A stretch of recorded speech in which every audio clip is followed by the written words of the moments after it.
ran out of power. Sorry about that. I mean, I like being able to do stuff without having to explain to too many people, right? I know you guys can always leave a comment on YouTube, but it's not real time, right? Oh, why are you fasting? I don't have to give an answer. You guys can feel free to ask questions, but don't be offended if it takes me an hour, 2 hours to answer you, right? I feel like I shouldn't have to share real time, have a seat, why are you fasting, stuff like that. I could have told my manager that time, I've been on the road 3 hours. I'd like to stretch for a couple minutes before the student comes in. But why is it his business? Why does he have to look at the seat for me to sit down? That's what really upset me. And I actually quit right after that session. I had another tutoring center. They have a non-compete, so I had another tutoring session that wanted me, but it was still very frustrating to hear. I was hoping he would learn a lesson from that, but I don't know. He doesn't even know why I quit. Okay, what other food fights have I gotten into? Oh, when I was flying from,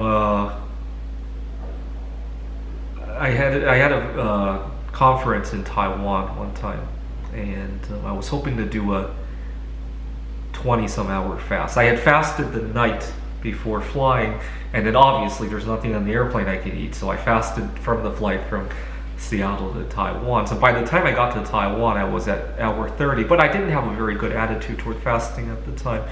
When I got to Taiwan, we have to fill out this card for where you're planning to quarantine. Just kidding, where you're planning to stay during the trip. And I wanted to look up the hotel. It was on my computer, and my computer was out of power. The problem was that when I went to plug in my computer, the place I was plugging in didn't have Wi-Fi. You had to go to a different place to get Wi-Fi. And also the pen was like tied to the table. I got so upset at all how inconvenient everything was that I yanked the pen off of the wall so that I could take it to where the Wi-Fi was to jot down my hotel information. And because I was desperate to get out of there to go get some food.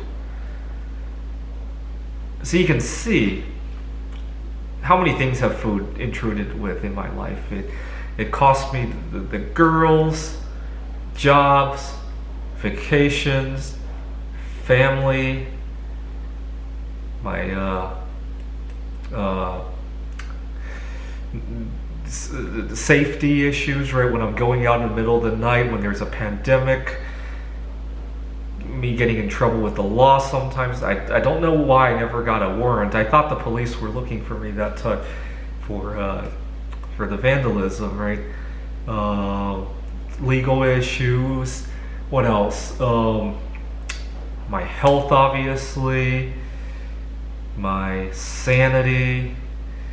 My productivity, right? My potential of meeting a future wife, because I'm often walking out of a party to indulge in other foods because I can't eat anything at the party. And I almost got a disease when I was in China. You get the idea. Too many costs. I wish I could quit eating altogether. My friend recently quit smoking, and I just see how happy he is all the time, not being chained around by these cigarettes. And if food could be replaced by a pill, I'm all for it. Just watching my friend, and sometimes when I feel he's inclined to take smoking up again, I remind him about how I still struggle with some of these things, and we have a little talk. He reminds me about how free he is, and we reinforce each other. I think he has the easier battle though, but he probably thinks I have the easier battle.